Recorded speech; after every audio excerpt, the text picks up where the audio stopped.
when some of us told you that Tinubu was behind the arrest of Chief Dele Farotimi in Promzi, most of you didn't believe.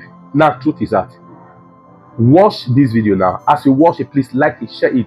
Let the world see the truth. The truth is here before you. Watch the video. I'll be right back after now. There's one more video to watch after this.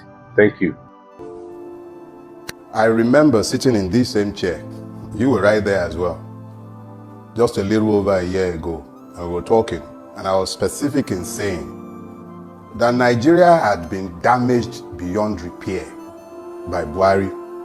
And that anyone who is going to rescue Nigeria would have to reimagine it and then rebuild it from the ruins of the Buhari regime. And I did say in addendum at the time that Bola Ahmed Tinubu is incapable of envisioning a future for Nigeria because he's part and parcel, integral part and parcel of the horrible past of this country. Nobody alive is more responsible for the emergence of the Buhari regime than Bola Ahmed Tinubu. He's on record as having honed it himself. If he says he has inherited a bad situation, the question is from who? It's the same people, the same character, it's the same man. How clueless is this president as far as you know? What do you mean clueless? Let's be clear. When we excuse the madness we see on account of the cluelessness or inability of those who rule Nigeria, we're actually making strategic errors. They know exactly what they are doing at every point in time. The man is on record. He said, reduce their purchasing power, widen the tax net.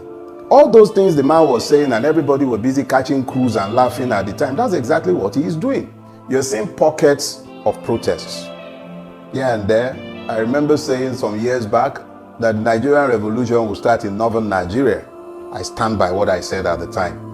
Now, how long it would take before the inevitable would happen, I don't know. But one thing that is clear and glaring is that given the level of weaponized poverty that has been unleashed against the people, is nuclear grade. When you see the number of Nigerians scooping hot food off boiling cauldrons, packing rice with sand, you then begin to have a glimpse, just a mere glimpse into what lies ahead, because it's just starting. It's as long as criminality has been licensed and impunity has become the order of the day, there is nothing anybody needs to say. Eventually, it's a self-fulfilling prophecy. At some point, this system is going to grind to a halt. My own singular interest is in making sure that the mass of the people do not turn against themselves, believing that they are their own. No. The real enemies are sat in government offices. It is easy to predict the harvest when you see the seed. The seed that have been planted, I've made it clear that a deadlock is inevitable. You have a government that is lacking in legitimacy. You have a judiciary that is lacking in credibility. You have a legislative house that is generally peopled by idiots, imbeciles, and crooks. And then you have a people against whom hunger has been weaponized. Yorubas have a proverb. They say, Tebiba wonu, oromi okin wo. When you translate that properly, what it actually says is that rationality ends where hunger begins. Now, I want to show you a video that shows, that review why these Nigeria political mafias we have in our politics, these buccaneers, this cartel, the reason why they are more scared of Dele Farotimi, and the next step the masses are about to take. This video reveal it. Please, if you know you are tired of this evil going on, you don't need anybody to beg you to share this video. Like it, share it, let the world see it. Thank you. Let's watch together. I think the first thing that must happen if a human being must get to the point of actualization of their true self, they must first of all lose all fears of death. They must come to the understanding of the fact that if you're born, you must die. So if I wasn't born to die, there must be a purpose for my life. If I'm still not dead, It means that that purpose has to be pursued. I knew without knowing why that I would stop practicing law once I turned 50.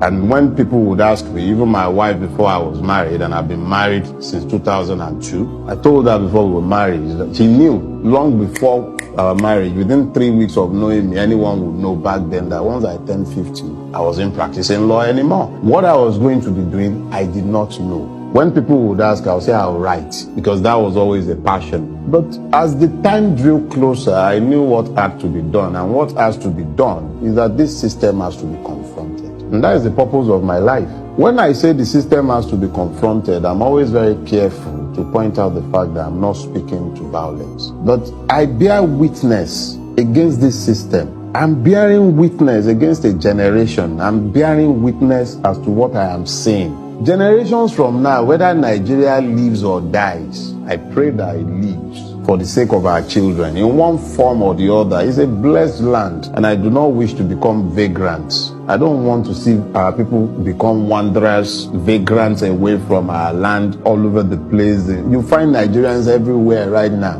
but you rarely find one who would not prefer to be back here if this would work. So the purpose of my life is to preserve this country, or at least this space, preserve it in peace for the coming generation. And if we fail, let at least the coming generation know what normalcy looks like. Let them know that this putrefaction that they see all around is not normal. If those truths have to be told at risk to life, to economy, but it doesn't matter. That is the purpose. The knowledge of that purpose drives me. The knowledge of that purpose makes it worth the while. It makes it, look, I bought that painting when I was somewhere in Abuja. So I bought that painting because every time I looked at it in the gallery, it reminds me of the average Nigerian, the pride, the defiance, the readiness to earn a decent, honest living if they will be allowed a place under the sun. If they will be allowed. The average Nigerian just wants a place to stand to work and a honest living. But the system does not allow him. I cannot see that and pretend not to see it. I'm not a poor man. I've worked in my life and I've been blessed. I can live. And I will not live to go and work anywhere. I will live. I don't need to work a day in my life. If I liquidate and get out of this place, but I can't go. If I go, what do I tell my children? That I gave up, I left because of Jaguda Pali and his band of robbers and marauders, all these crazy people who are ruining the country. I left because of them. I would rather stay here and die because of them, so that others will know that they needn't run away from them. They should be confronted, not feared. It is that silly fear that is driving this is not normal. We shouldn't normalize this. It is not normal. The fact that you are standing alone to say what is right should not worry you. If anything, it should be encouraged. As long as you are convinced that what you are saying is the truth. Because up till tomorrow now, they will say Fela with it. They will say Fela was an amugbo. In another breath, they will say Fela is the prophet. Abi? The only thing that is constant when you are talking about Fela was his unrepentant penchant for telling the truth. He never shirked. He told the truth constantly. And because the society has refused to change, the truth he told 40, 50 years ago, they are still resonating and they are standing today say, oh, he's a prophet. He wasn't a prophet. He was a truth teller. And we are the cowards who have refused to change. What he said are still true today, because we haven't changed. So I can keep backing from now until whenever I drop dead myself, just like Fela has dropped. The only thing that I know is that as long as what I have said are the truth, I would have lived well.